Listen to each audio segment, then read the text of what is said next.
Gas వినియోగదారులందరూ తప్పనిసరిగా eKYC పూర్తి చేయించుకోవాలని ఇండియన్ గ్యాస్ డిస్ట్రిబ్యూటర్ అమర్నాథ్ సూచించారు.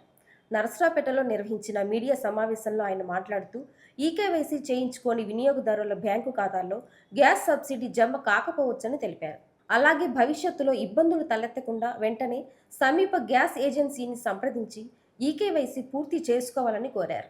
నమస్కారం అండి. నరసరావుపేట గ్యాస్ వినియోగదారులకు నమస్కారం. ఇండియన్ గ్యాస్ కస్టమర్లకి తెలియజేయనిది ఏమనగా, ఇండియన్ గ్యాస్ అవచ్చు, హెచ్పి అవచ్చు, భారత్ అవచ్చు కూడా మీరు ఖచ్చితంగా ఈకేవైసీ చేయించుకోనవలను. చేయించకపోతే సబ్సిడీ అమౌంట్ మీకు జమ కాదు. సిలిండర్ రేటు పెరగడానికి అవకాశం ఉంది. కొద్ది రోజుల్లో ఈకేవైసీ కూడా ఆపేస్తారు. కాబట్టి ఈకేవైసీ తప్పనిసరిగా మీరు చేయించుకోవాలని కోరుతున్నాను.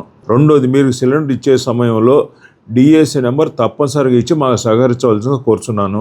గ్యాస్ కొరత ప్రాబ్లం లేదు. ఇప్పుడు ఇదివరకు యుద్ధ ప్రభావం 20 నుంచి 25 రోజులు పట్టిన మాట వాస్తవమే. ఇప్పుడు 7 రోజుల్లో 8 రోజుల్లోకి వచ్చింది.